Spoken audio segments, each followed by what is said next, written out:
There we go. I get that recording started. All right, welcome everyone to the next ELTAC meeting here. Stop share. There we go. Now I can see everyone's face. At this time, for those ELTAC subcommittee members that can share their screen or share their video, I'd like them to do so. And we'll just kind of go in with a brief roll call here. I know not all of us are going to be able to make this meeting. That poll that we had, we have a few folks that aren't going to be able to make it. But hopefully we have enough folks here that should be good. So let's go through the list here just to make sure. Andrew? Here, and I apologize. My camera need to get a new camera. So next one, I promise. And then I see Carol, she just popped up on my screen, just doing the mic check kind of here as well. I'm here. All right. I know Pam said she'll be late if she's able to make it, and Judy said will not. So Augustine? I'm here. Great. Sam? Here. Cool. Peter, I haven't heard anything about Peter. Has anyone heard if he's going to be here? Oh, there he is.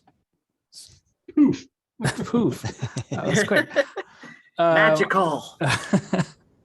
Diane? I'm here. Obviously, my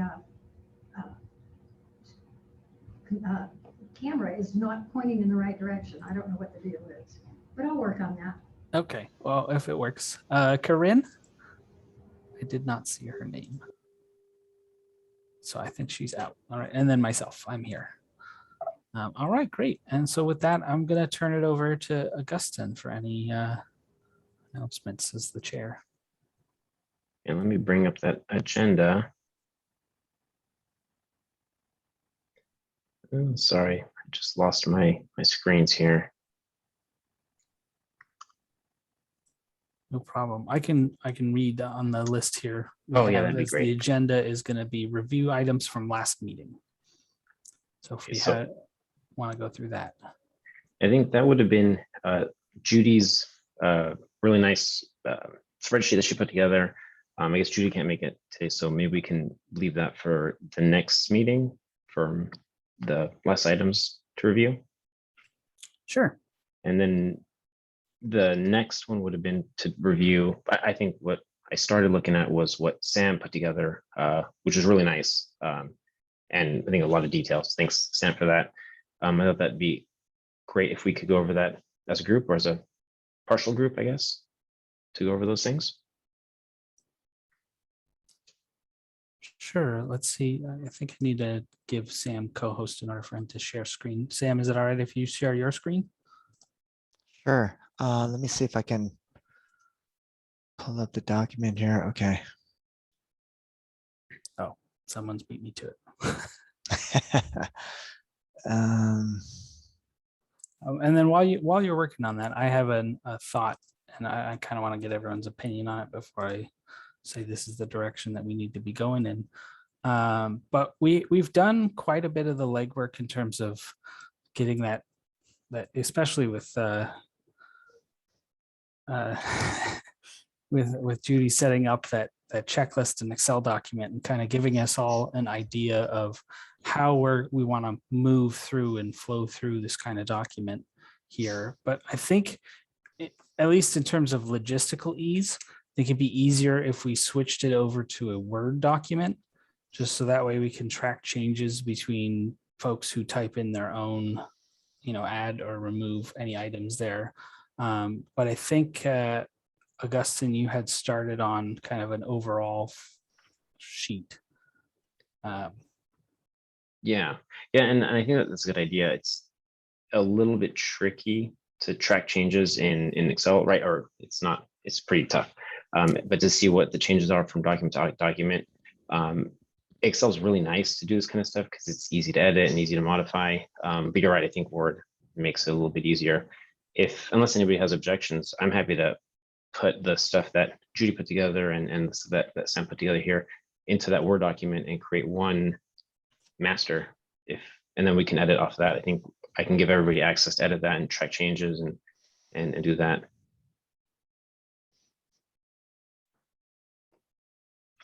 Sounds good. Yeah, I think it's Any objections to that? I'm not a voting member, but I'm good for it.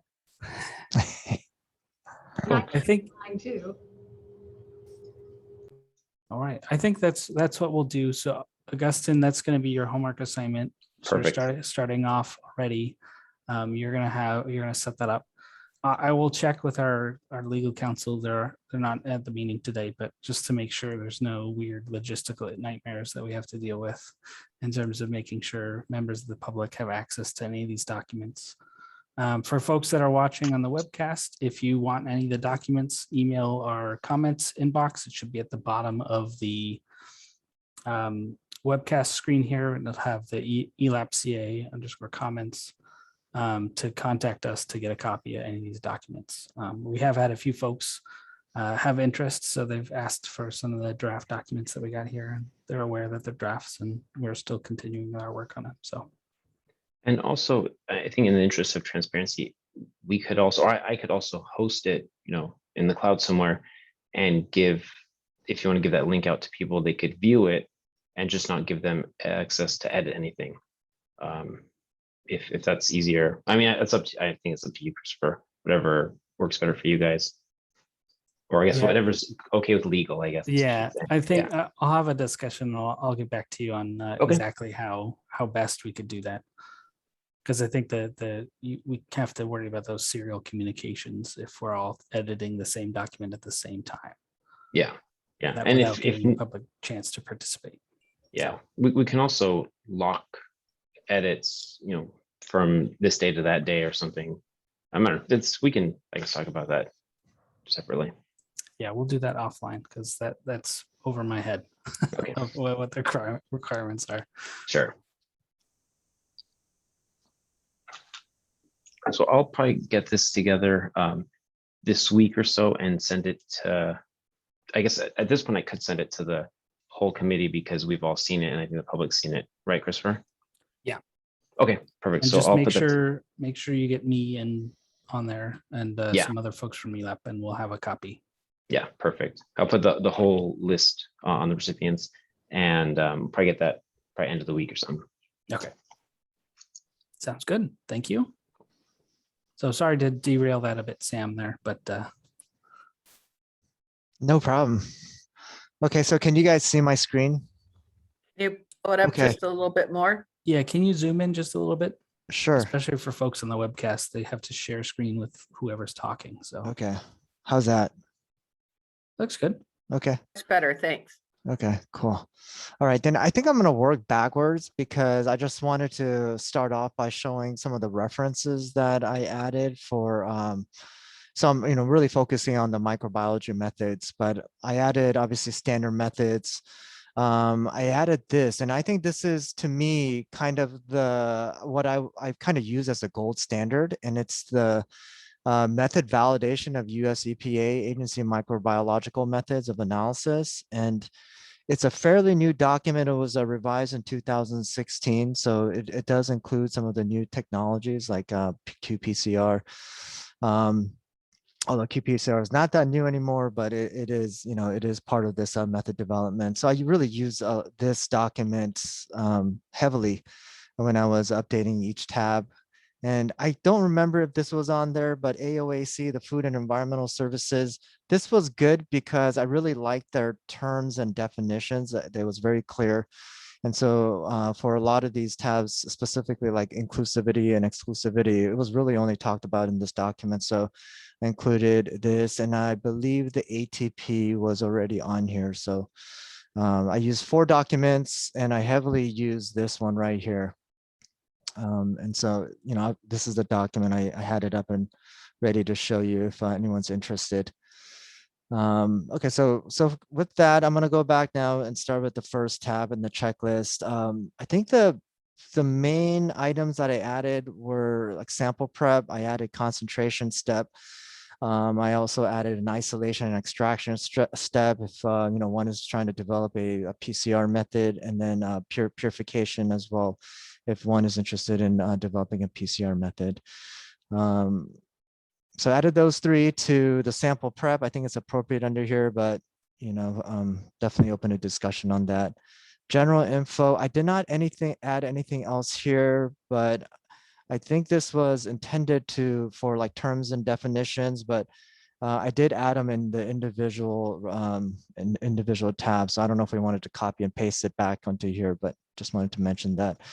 The tier requirement table, I kind of went through each document, and if there was anything that was discussed in terms of like this tier requirement, I copied and pasted it. So, I broke it down into specific reference. So this is for method validation from the US EPA microbiological methods reference. So I think it's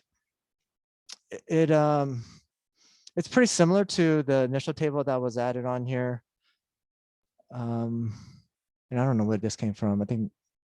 I don't know what the resource was, the reference, but it seems like it's pretty similar. I did a kind of quick comparison as to what type of multi-laboratory validation studies are required. There's a tier 1 all the way to tier 3, and then the different types of multi-laboratories. So I copied and pasted a bunch of stuff here, essentially.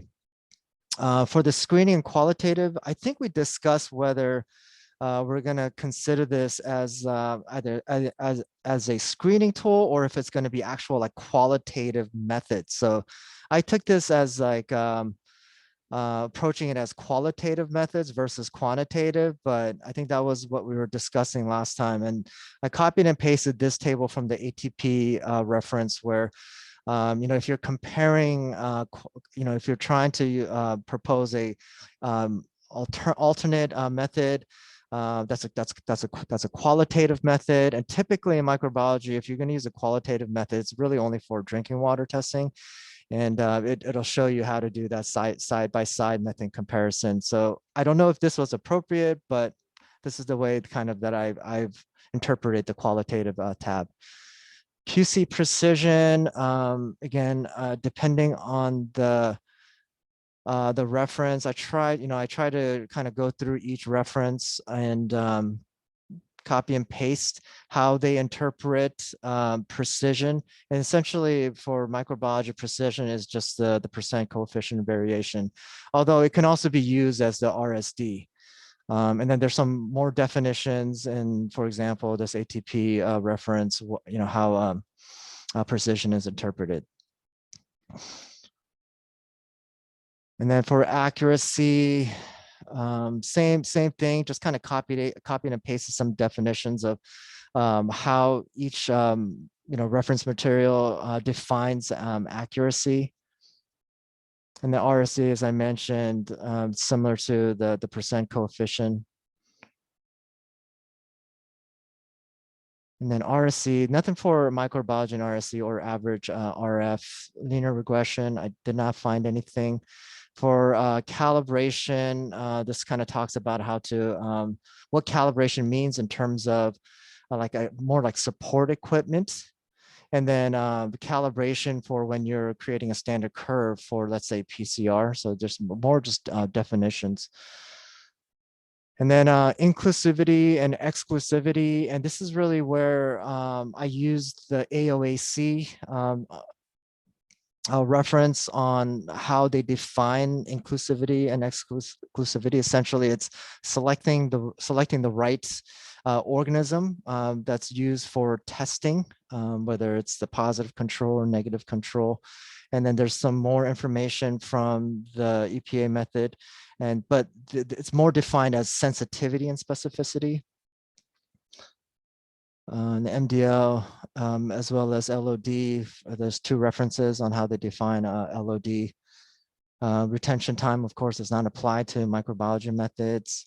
Ruggedness, there is actually a definition on how ruggedness is defined when you're looking at let's say a PCR, you're trying to develop a PCR assay. And then holding time and stability, it's not really clearly defined. You guys know that, like, for example, with the COVID-19 work, really there's some, it's the holding time, sample collection, preservation, it can all vary. And so when you're doing method development, this is something that's really important in microbiological tests. So I did notice that they don't really clearly define holding time. So that's why I kind of reference standard methods here. This is probably a good starting point if you don't know, how to like hold, like what the holding time is or how to preserve samples, or what the storage conditions are. So, and then, so that's it. I mean, I think I kind of went over this last time around, but I put it on this spreadsheet, some of the definitions. But again, going back to this EPA method, I think this is what I would recommend that we use as the gold standard. It's actually fairly short. I think it's like 20 something pages as compared to some of the other documents. It's like hundreds of pages. And then they have a couple of case studies that they present. I think some of them are irrelevant for us. I think there was one on how to develop like methods for spore bacteria like anthrax. I think there's one on how to develop methods for bactericides, which it's not really in our realm, but there's one specifically on PCR, how to develop a PCR assay. So that would definitely be relevant for us. But yeah, so I think this right here would be something that I would recommend as kind of the gold standard to use. Any questions? Yeah, I had a couple questions. This is great. This is, I think, very helpful to build off of and really good information. I think it's put in this document. A couple of questions I had for like the different sections that you talked through. For the tier tab, you have kind of a lot of background in there, and I know that we talked about last meeting trying to keep this document kind of more usable, I guess, than the EPA documents. Do you guys think we should have like that stuff? I think it's important. I think it's important to know how the validations and why you do the different validation steps and why you do X number of samples, and I think all that is important to know. But maybe we can just reference that and say this is the minimum you should have for validation, and the reasons we do it are going to be in these references. Or do you think it should be listed in this document? I agree, Augustine. I think we're trying to distill it down to make it as simplified as possible, but and we just kind of have that reference. If you want to look at the actual like narrative rather than like, let's say a table format, here you go. This is the document. This is the section that you go to. But yeah, it was more for just, just showing that there is this information, but at some point the final product should definitely be distilled down, Augustine. I agree.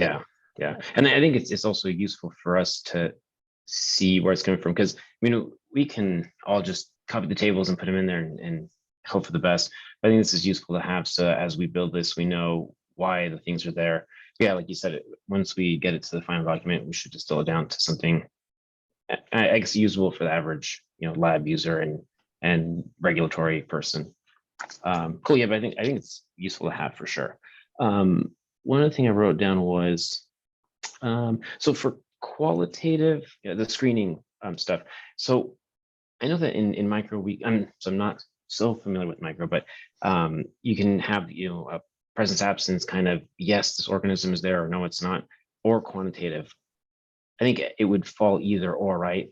So we can kind of consolidate the screening would be presence absence, or do we have to differentiate between them, or am I asking the wrong questions? Is it kind of just the two, a number or no number kind of result? I want to say that I'm okay with kind of interpreting it like in the way that we want to. I think that we're trying to express it as it's either a screening.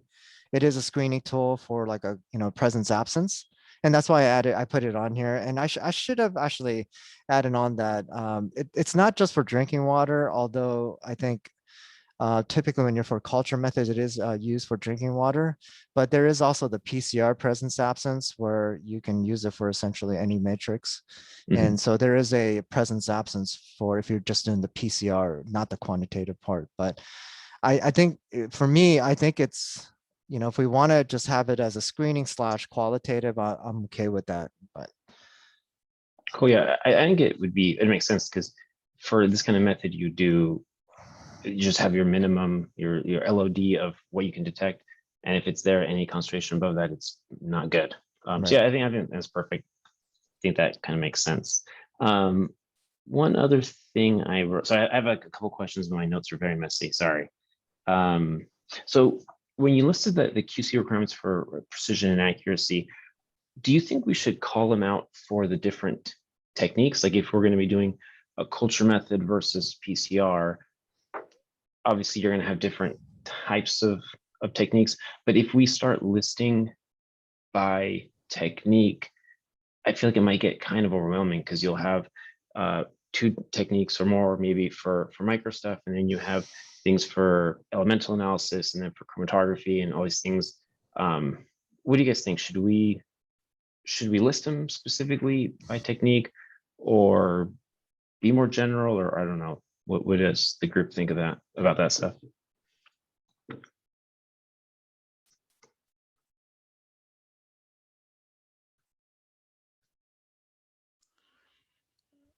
Can you go to where it is on the document that you're talking about? Are we looking at it now?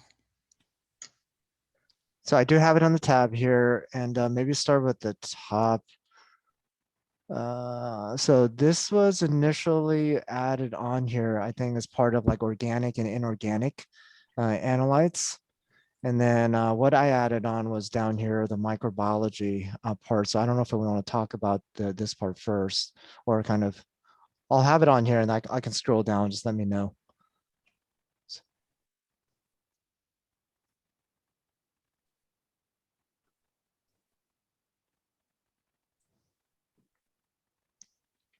Yeah, I'm almost wondering, is there any way we can sort of generalize it to be, these are the 4 main ways of determining, or something like that, of determining precision and recovery or accuracy and that kind of stuff? Because it gets very specific with precision and accuracy for a lot of the documents. And I guess this is more of a pitch back to Sam, because again, unfortunately you're outnumbered here, Sam. You're gonna have to deal with a bunch of chemists asking you these silly questions. But it's more of like, does it correlate pretty easily between chemistry, precision recovery, and microbiology? Is it the same kind of theme? Is it that kind of thing? I want to say that it's somewhat different, but I think we can generalize it for microbiology. I think we can just say essentially that that for precision, this is, you would use the % coefficient of variation. And if there's anything specific, then, refer to this document. But I think generally this is how precision is defined as, Okay. yeah. Well, then, yeah, I think we do need a little bit more detail. Than I think we can't get away with being super generalized. I think we can sort of, for chemistry, have 2 different chemistry versus microbiology. So for chemistry, use this, for microbiology, use this, and then also see reference other documents. Because we do want to keep it short, but we want to give them enough information where they don't have to look through 37 documents unless they're curious. So Just throwing this out here, one way to kind of potentially approach it is by looking some of the accreditation documents. Because I know if you look at TNI, they have pulled out microbiology and radionuclides as separate from chemical, because they are unique in their own fashion and therefore needed to be addressed specifically to clearly identify it. And that may be how we need to arrange some of these, that you can lump all the chemistries together, but the microbiological methods have a different take to them and a different approach, and so they may have to be their own subsection within these sections. And we may find there's a couple other ones that we just turn around. Asbestos is its own creature, and there's no way that I can see us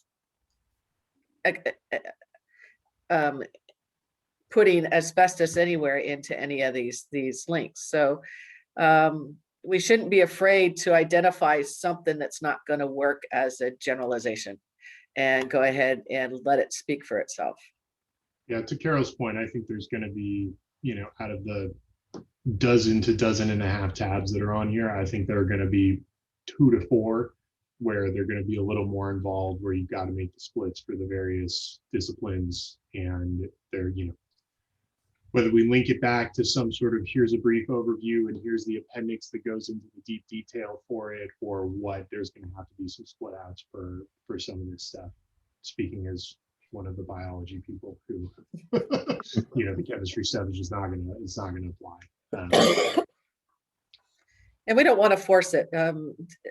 If we try to force it, it's just going to make it even that much more confusing and not make this the beneficial guidance document that we want it to be.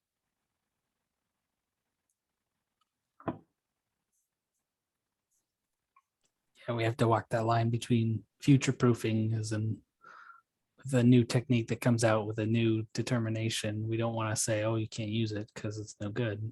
We don't know what it is yet, so it's kind of hard to write those kind of things in there. So, okay.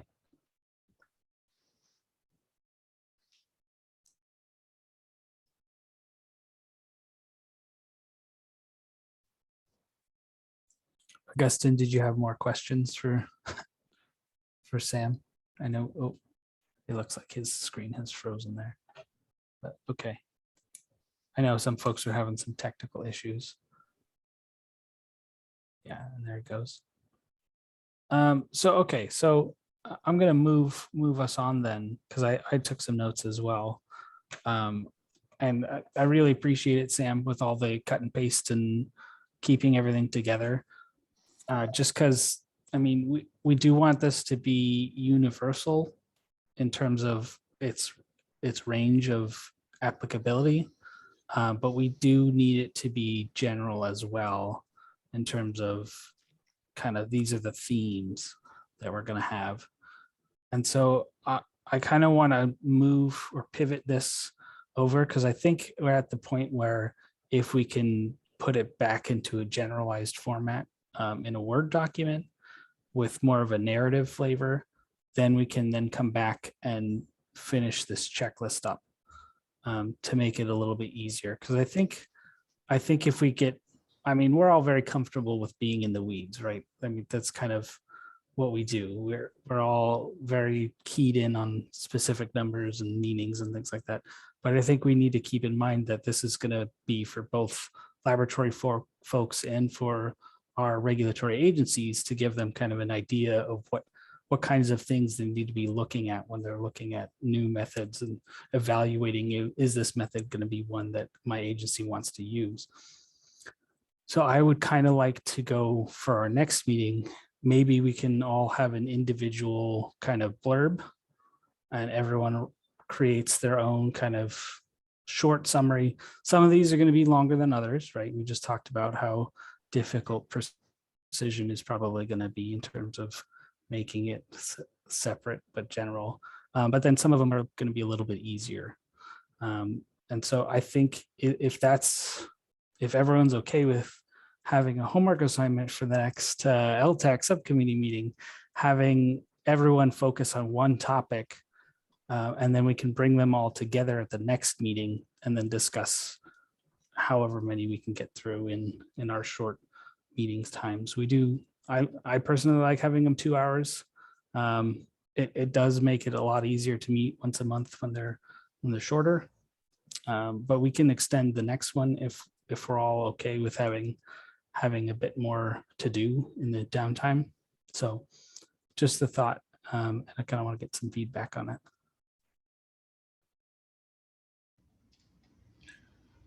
I'll say that I'm fine with it, and also that I'm behind on my own personal homework on this. Obviously, I haven't kicked in the toxicity portions that Sam has done for micro, so I'll have that on my list, and I'll try to get it out in advance of the next meeting so we can chew through everything at once. And I don't remember Judy sign up for RadChem. I don't know whether we're gonna try to muck with RadChem in here either. We drop that one.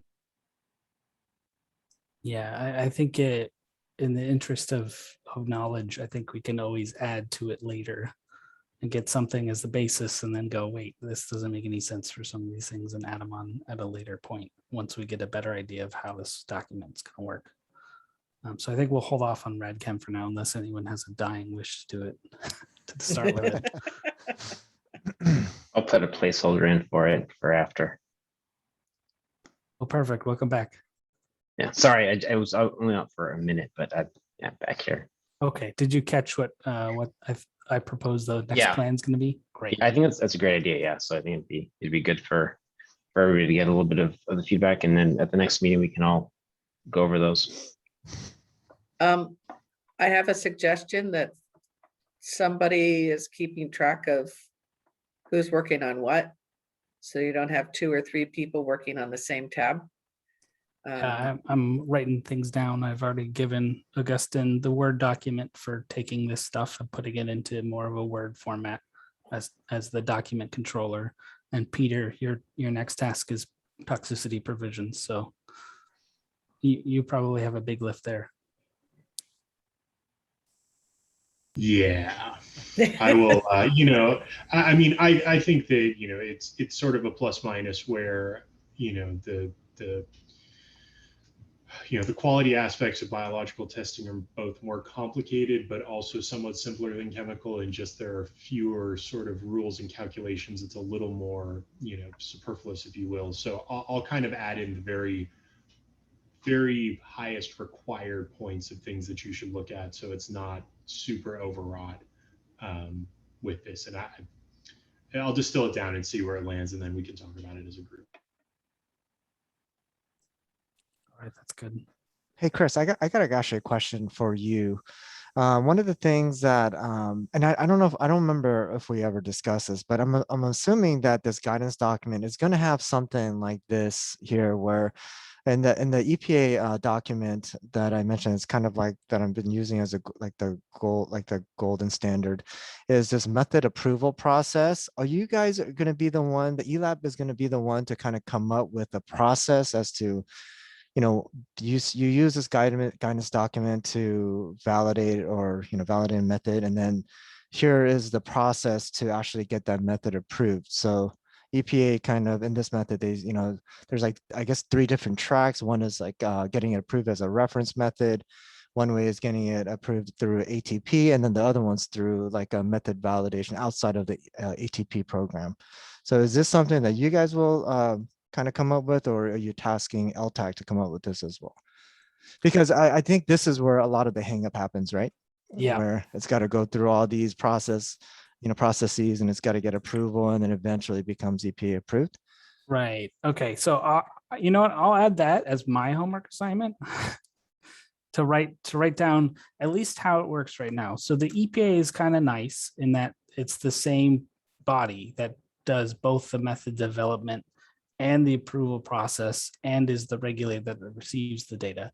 So ELAP's a little bit different. We're only here to establish that the laboratories can perform the testing that the regulatory agency needs.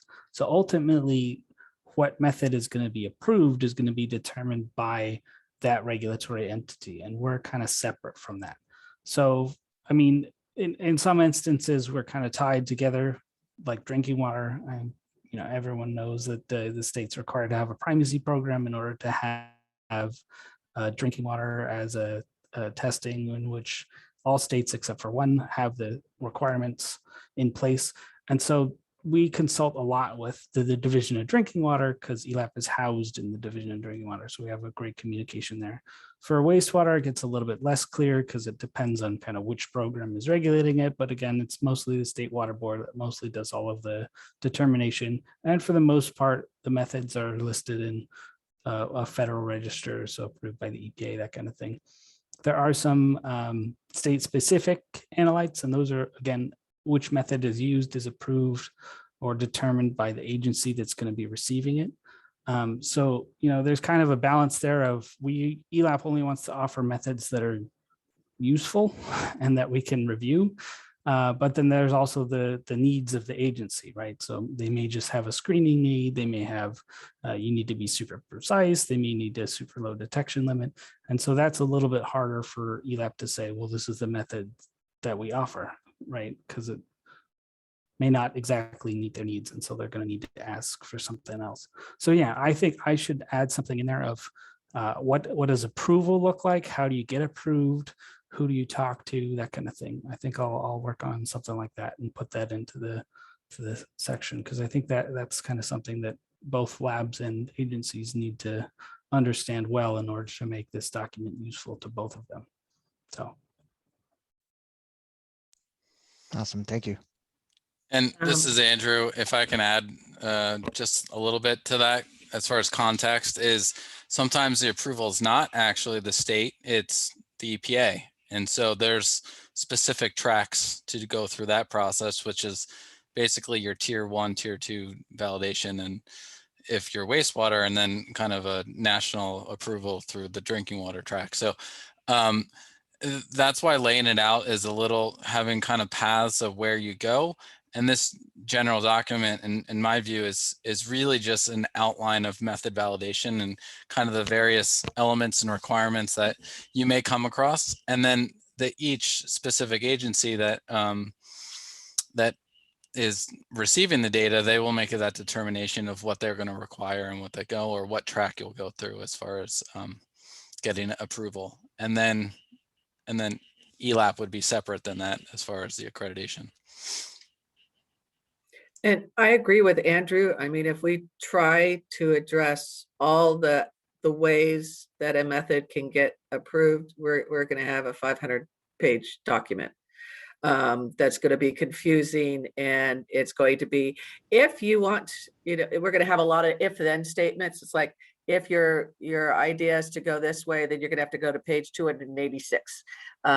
And I think that's more than we really want to take on. But if we can give but every method has a certain amount of confidence you need to have in it, even just to use it in your own laboratory, whether it's accredited or not. And I think that's where we should focus on, is give the laboratory the building blocks to where they could take it to down any pathway they want to, and just add to what they've got as their foundation. Working with regulators and being on the regulator side, we get too complicated, they're not going to know what to do.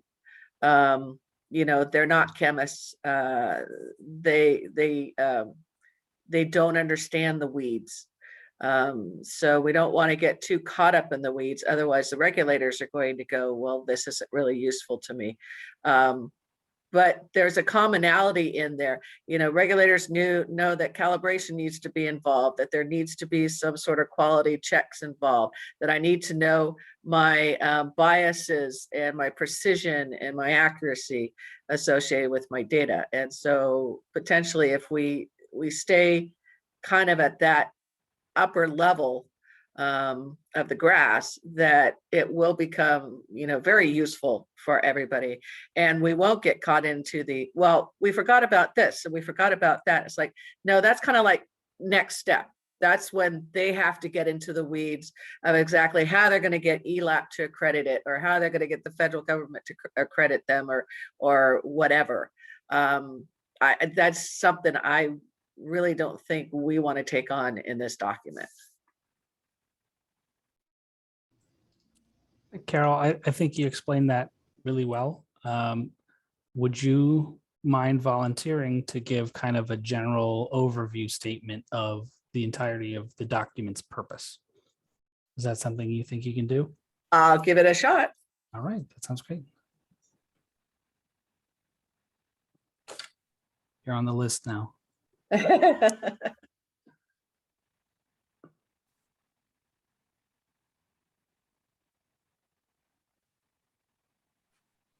Okay, I'm going to go through some of the tabs here and just kind of give ones that I think we could probably do. Sorry, I have it open here as well. I'll mute and gather my thoughts so somebody else can talk rather than me just rambling. Chris, you want me to stop sharing my screen? Sure, yeah, that's Okay. fine. Cool.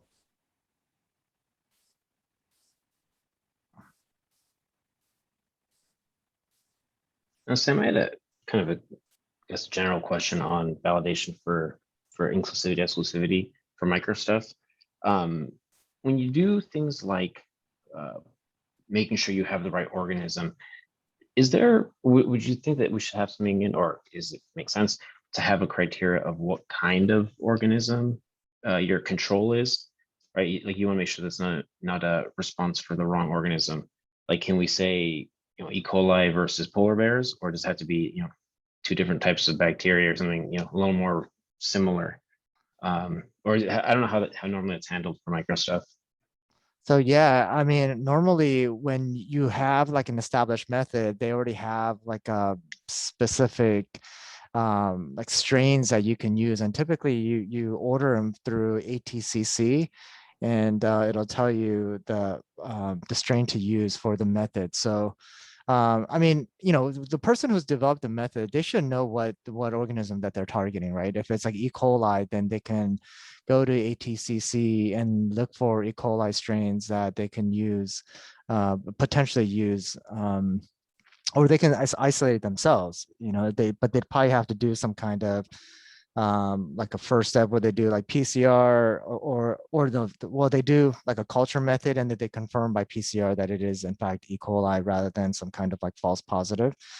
But yeah, you should be specifying what your controls are, what your positive controls are and your negative controls are. You know, if it's like a total coliform, specifically E. coli method, then you should specify that it is E. coli that you're using. And then typically, again, it's a gram-negative bacteria, so typically you'd probably want to use some kind of a gram-positive bacteria as a negative control. So I mean, so yes, you would want to specify. Yeah, but we wouldn't have to put that in this document, right? That'd be something that the developer should know, and the person looking at reviewing the method should assume they chose it right. Yeah, absolutely. And you should the developer should describe how that process was done and how they yeah, makes sense. Sorry, that was just kind of for me. I don't know how relevant it would be to include that or not. Thanks. Yep.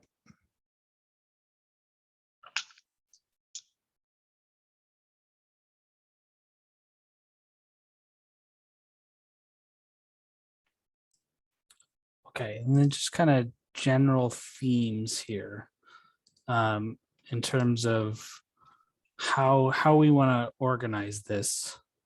Oh, perfect. I got my little bird telling me no public comments, which is something that if anyone has any public comments, the comment email box is open. If you want to provide a comment, or if you want access to the Zoom meeting to give verbal comments, any of that would be great. We always appreciate public interaction here. But I have just sort of general themes of, we want, at least I think two of the main focuses are going to be precision and accuracy, right? For kind of, these are the minimum criteria that you're going to have to explain in your method somehow, of what your precision is and what your accuracy is, right? Because there could be, for contaminants of unknown concern, that we don't have a reference method to compare them against.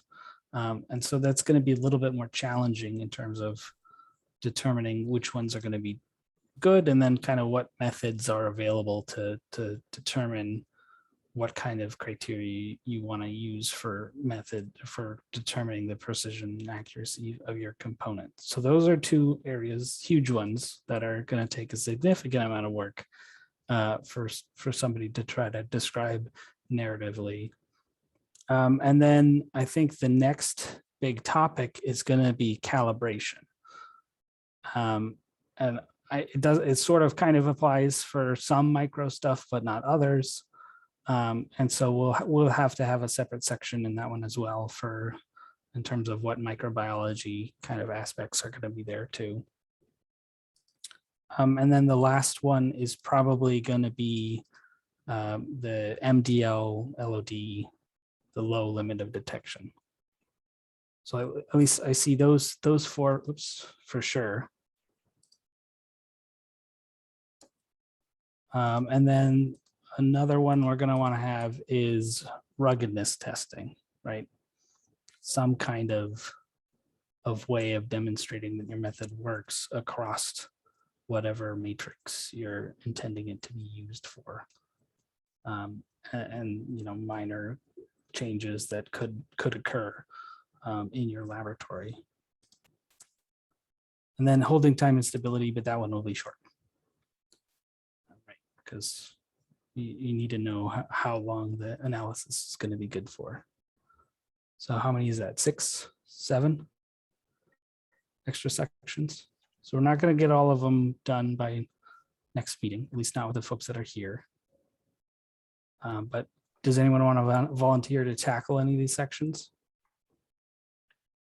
I can do any of the hard ones, I guess. The one that nobody wants, I'll do. I'm happy to do the precision accuracy. I feel like the most complicated ones are going to be the precision accuracy or calibration or the limit detection stuff. So of those three, the one that is least desirable to other people, I'll do that one. Or 2 of them.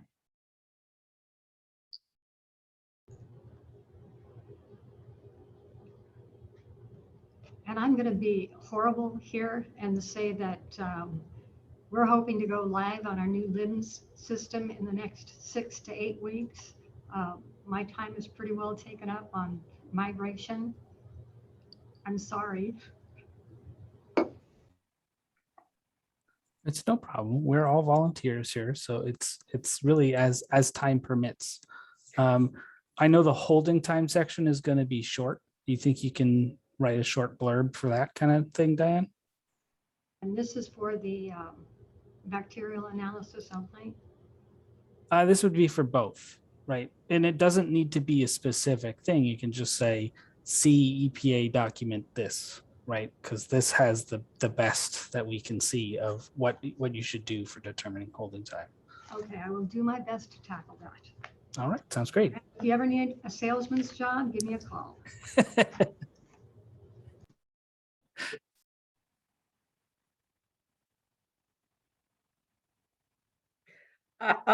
I'll try a stab at calibration.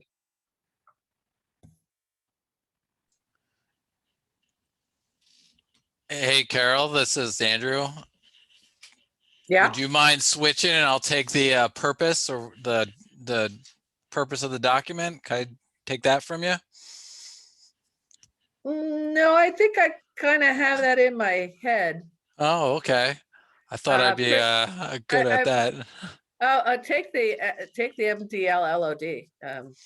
That's always Man. been the bane of my existence. I don't like in the that one laboratory. either. I was trying to skip it. Augustine, you get LOD and MDLs. I'll take it. I'm good to take the one that nobody wants. I'll take that. No problems. Yeah, You you take gotta the be careful MDL with that. LODs. All right.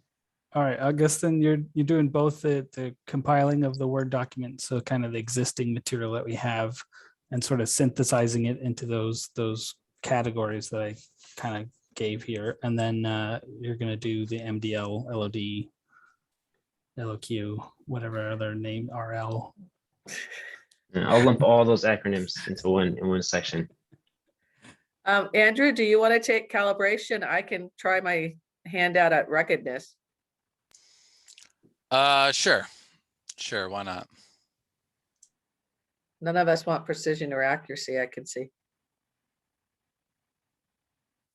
You know, we can hold off on those ones until we get this document started, and then kind of go, okay, these are the pieces that we need to fill into the gaps and kind of what we have missing. Does that sound okay? I know it's not a topic anyone really wants to devote that much time to, especially now. I'm sure everyone is just as busy as Diane is. I got lots of stuff on my schedule as well coming up. I know NEMC is coming up next month too, so that's going to eat into some folks' time. So it's okay. We want to get it done soon, but we know that there's no way we're going to be able to devote all of our time to it. So that's okay.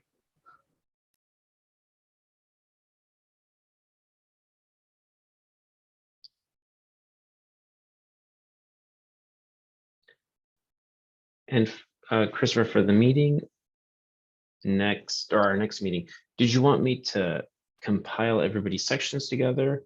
Like, should folks send them to me, or should we just have everybody do a show and tell at the next meeting and talk about their sections, and then I'll compile them after into the one document?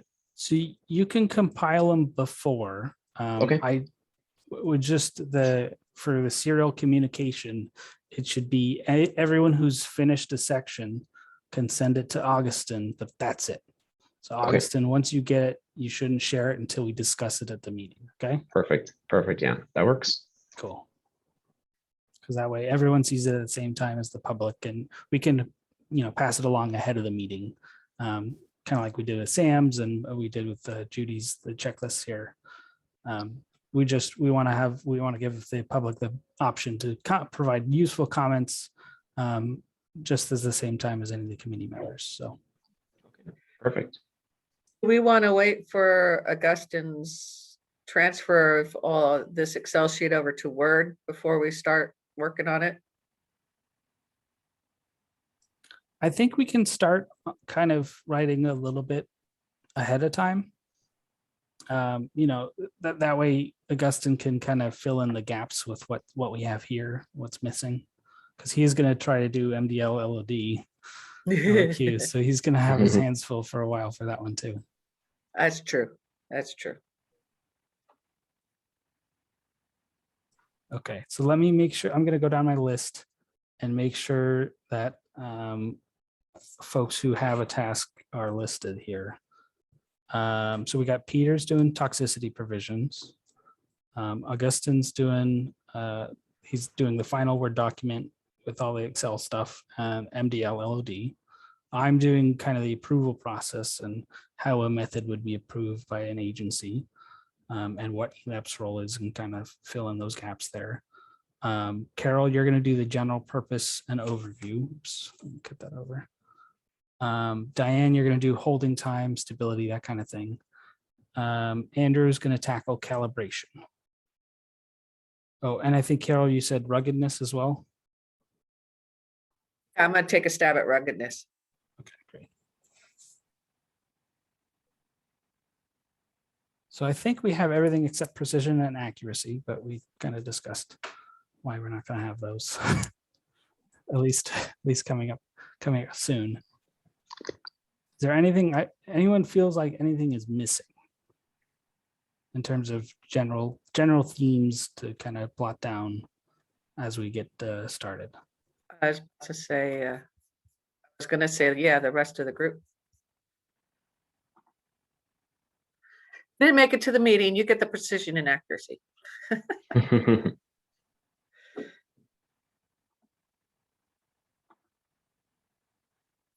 I think this is a really good start to kind of starting to bring it together. Yeah, I think it'll be good. I think so too. And having Sam's micro stuff in here is really going to help make sure that we're trying to keep it general so it's applicable to both sections, but with all its uniqueness for chemists writing micro stuff. So Sam, you're going to have some fun editing folks' language to make sure it makes sense. Oh, come on, wait till we get to Peter's toxicology. Oh yeah. It's gonna be great, guys. What are you talking about? No, you're going to be great, but when we try to build on it, you're going to have fun trying to say, no, that's not what you're trying to say. Well, I will try to make it as all-encompassing and simple as I can. Cool. All right. I'll send an email out at the end just with folks, what they've signed up for and kind of what our procedural hurdles might be. We're still held under Bagley-Keene, so we want to avoid serial communication. And we want to avoid a serial communication with more than a quorum of members. So that's why I'm saying once it goes to Augustine, that should be it. He shouldn't do any back and forth, shouldn't distribute it until it's next meeting time. Makes sense. And I'll check with our legal counsel, just make sure I'm not guessing at what the rules are for that. We don't want to make anything less fun. And then we'll have the precision and accuracy discussion held up for hopefully once we get everyone here. And we'll force them to kind of write something down to present to us at the next meeting for the folks who aren't here. I think we've made it through our list. I know it was kind of a shorter meeting. We made it through in an hour, but it is kind of the point of the assignment where we now all need to do some work and there's less use for talking. So does anyone have any items they want to discuss before while I check last time for public comments?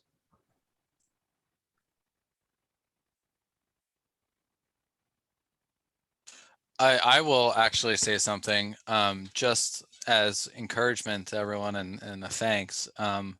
In the work that I've been doing over the last few months, the work that we're doing here has come up at least 3 times as far as something that as a product will come out to be useful for the water boards. And so I'm sure Carol will also appreciate this final product. So just want to thank everyone for their participation and help. Agreed.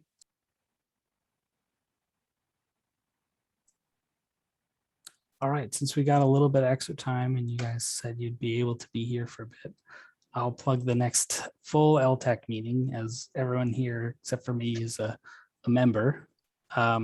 That's going to be on the 30th of July. And we do have a list of folks already willing to provide us examples, including folks that have done similar method development, kind of from all the way from development to rulemaking, as well as kind of on the back end from rulemaking all the way back down. So just as a reminder, it'd be great if we're going to get some good information, especially for this committee on the 30th. I'll be giving an update kind of on where we are and what we're doing and what the next steps are, just so that way all of ELTAC is on the same page of where we're going, and they might provide us comments on kind of direction that they want us to see us move towards, so we'll keep those in mind as well as any member of the public may want to poke us in a direction as well. So that'll be good. Other than that, I don't have any more announcements. I'll send out the list of what I've got for folks who signed up for something, and then say everyone else can take a stab at precision and accuracy. That works. Sounds good to me. Sounds good. Thank All you. right. Well, it was only an hour, but I hope everyone appreciates getting an extra hour back on their Monday. Oh, I'm Oh, writing should my we- general purpose. Leave me alone. You have at least an hour to work on it. Well, it's still fresh in my brain. Should we talk about the next meeting or Yes. send out a doodle poll? Yeah. How did everyone like that new, whatever it was, Zoyando or something for doodle poll replacement? I thought it was That good. worked. I liked it. Worked Yeah. for me.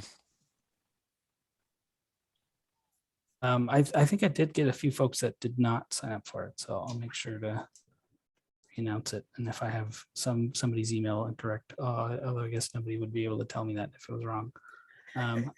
So let's see, in terms of getting a general sense of when the next meeting is, if we want to try to keep it the first Thursday of August. So I'm actually going to be out of town most of August. I'll be back on the 23rd. If we could do it later, or if not, before the end of July, I guess. I'm just out those first 3 weeks of August. Well, good for you. That's wonderful. Enjoy it. I'll be Thank you. out that week. But I'll also be out the last week of July, so I'm missing the next ELTAC meeting too.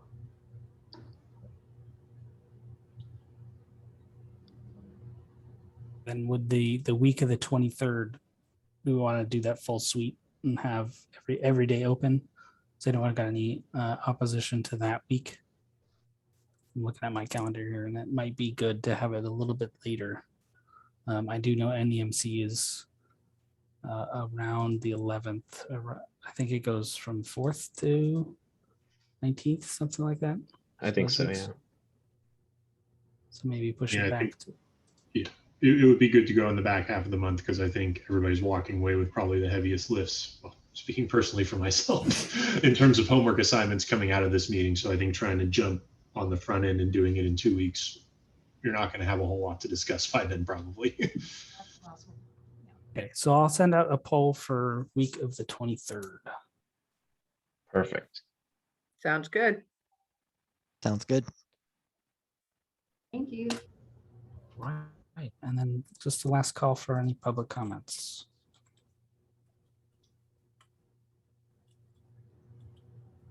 We have a ELAP on the line manning the inbox, so we got nothing. So I'll just make sure we walk through all of our. I think we did all of our agenda items, and then with that, we'll let everyone go. Yep, all set. Sounds good. Have a good week, Have a everybody. great week. Thank you. You Thank too. you too. All right, everyone, Bye. come back with some stuff. Okay. We'll see you in the end of August. What, Christopher, do you want me to send Augustine the general purpose or you? You can send it to him. Okay, So you can send it to less than 5 people. Is how that works. okay, Yeah. So as long as it's sent to less than 5. you got it. So. Okay. And I'll kind of put that in the email as well. So that's a good call. Thanks. All right, Mhm, cool. Bye. Bye. Thank you. Bye. Thanks, guys.